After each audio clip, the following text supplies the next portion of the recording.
I realized that a lot of our economic system, has a lot of flaws, that a lot of problems with it, like wage labor that's not particularly pleasant, that, the rich have the big gap between like rich and poor. But, I mean, it's together now because there's been like increasing standards of living in America, and isn't that in one way like a justification for it, the why it's still around, why capitalism, from my understanding, has triumphed and it's still strong? No, it's not. I don't think so. I mean, there was rising standards of living in slave societies. Slaves were much better off in the early 19th century than in the early 18th century. Is that an argument for slavery? Well, it's a terrible argument, I mean, any system, in fact, you could give that argument for Stalinism. There was very substantial economic growth in the Soviet Union. It's the second world, not the third. It was, until 1989, it was the second world, not the third world. Now it's back in the third world because it's undergoing capitalist reforms. It's something you're not allowed to say, incidentally, but if you read, you'll notice. They've had 10 years of capitalist reforms which have driven them right back into the third world where they came from. Okay? But if you just look at it in terms of economic growth, it was reasonably successful. That's exactly what bothered Western leaders. If you read the documentary record, right up to the 1960s, where it sort of runs dry at the moment, you find that the great concern was that the Soviet Union was presenting itself as a model for modernization within a single generation. And that was raising all sorts of trouble, not only in the third world, but even in the rich countries. They didn't care about Russian aggression. What they cared about, or Stalin's terror or anything, didn't bother anybody. In fact, Truman admired Stalin. Thought he's an honest man. To deal with him and so on. He said he didn't care what happens in Russia, and so on. But the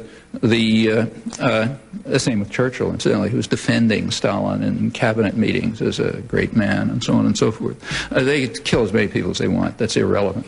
The problem was then they never expected them to be attacking anybody, But what they were afraid of was the economic growth, which was, especially in the third world, considered quite impressive. Actually, the same is true of Cuba. The documents have just been released, and they're interesting, on Kennedy and the Kennedy administration in Cuba. And it's kind of interesting to see the way the facts are being hidden.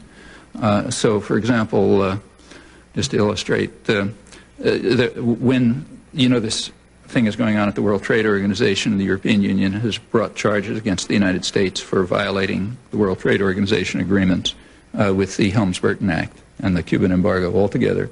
And the United States is isolated on that. I mean, in international arena, the only votes for the United States are Israel, which is reflexive. That's like saying the Ukraine voted with Russia in the old days. So Israel and Uzbekistan, for some reason, I don't know why. Uzbekistan and Israel are the only countries that voted with the United States on this. Whole European Union's against it. What was interesting is that when the United States has simply withdrawn from the World Trade Organization jurisdiction, says you have no right to deal with us because we're the boss of the world. But the reasons were interesting.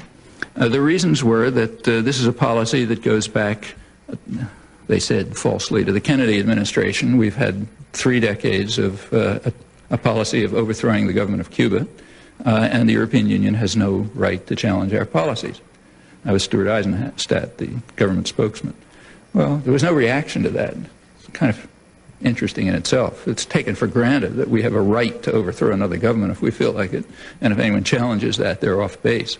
But there was an interesting response on narrower grounds by Arthur Schlesinger in the New York Times. He had a letter, and he said, want to remind his friend Stuart Eisenstadt that he misunderstood the Kennedy administration policies.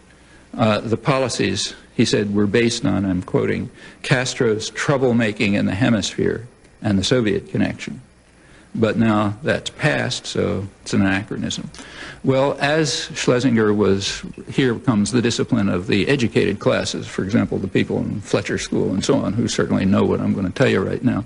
The documents that came out not long ago from the early 60s bear directly on this question. Arthur Schlesinger was the head of the Latin American mission of the incoming Kennedy administration, which was laying out, talking about the problems and the plans for Cuba. And there he explains what troublemaking in the hemisphere means and what the Soviet connection means. He said, the problem with Castro, he said, is I'm quoting, the spread of the Castro idea of taking matters into your own hands, okay, which he said has great appeal to people in Latin America, most of whom live in terrific poverty and oppression and are trying to find a more decent life. And with the model of Cuba in front of them, they're likely to do all sorts of things. So that's Castro's troublemaking in the hemisphere. What's the Soviet connection? Well, the Soviet connection, he said, is that in the background, the Soviet Union is presenting itself as a model for modernization in a single generation. Okay, that's the Soviet connection. Well, yeah, so therefore we have to overthrow the government because of that kind of troublemaking and that kind of connection. And in fact, that extends much more broadly, Kennedy and Macmillan, in their discussions in the early 60s, were worried about the potential for economic growth of the Soviet Union and what it would imply. Same was true of Dulles. Same goes right back to 1917. So the facts are the opposite of what you're describing. Perhaps my question could be put a little differently. If this system is so bad and everything, why hasn't there been? Excuse me? Our system? Our system. It's so bad. Why hasn't there been greater movements to challenge it? It's been challenged all the time. I mean, for example, we have a very violent labor history. Hundreds of American workers were being killed right into the late 30s. Finally, they got labor rights. There has been a very extensive challenge through the 50s. In the 60s, the whole thing blew up. And in fact, many concessions had to be made. And it still continues. I mean, we right now happen to be in a period of regression, but as I say, it's cyclic. There was much more regression in the 1920s when labor was really crushed. So yes, there's always challenge and struggle. But when you say, is the system so bad, I don't even know what that means. I mean, slave societies went on for centuries and centuries without any challenge. Okay? Did that justify them? And in fact, if you really want to be serious about it, the slave owners were giving arguments rather like yours. So slavery, very much like it. Read, say, George Fitzhugh, who was the leading spokesman for the American, slave owners in the South. At the time when it was becoming a serious issue, like around the 1840s, he had pretty powerful arguments in favor of slavery. What he was saying is, look, the reason you Northerners are against slavery is because you're anti-Negro racists. We are not racists. We think that you should take care of your subjects. So we treat them nicely. And we even do that on economic grounds because they're our capital.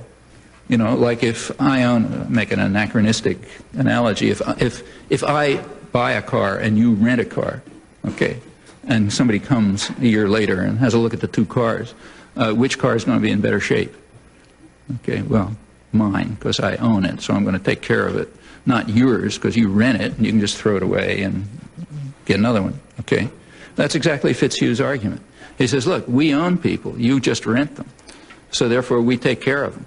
We treat them well, we respect them, they're our capital. Besides, we have human relations with them. We're pre-capitalist, we still have human relations. You just treat them as tools under wage slavery, and they're much worse off. So we're the ones who are moral, you're the ones who are immoral. And in fact, under the slave system, if you take a look, it was reasonably efficient. Conditions were sort of improving. People lived better, slaves lived better in 1850 than in 1750. Okay, everything you're saying could stand as a perfectly good, not only could be a good argument for slavery, but was offered as an argument for slavery. Similar arguments were given for Bolshevism, or take, say, fascism. I mean, why was Hitler so popular? Hitler was the most, through the 30s, Hitler was the most popular leader probably in German history. Well, the reason is he carried out a social revolution. People were living a lot better. I mean, like not everybody, not Jews, for example, but Germans were living a lot better. It was very successful. Hitler either understood or, figured out, or his advisors did, that large-scale state expenditures could rescue morbid capital economy from destruction, pretty much what American business learned during the Second World War. He was doing it. And it was, the economy was booming, people were better off, and so on. Is that an argument for fascism?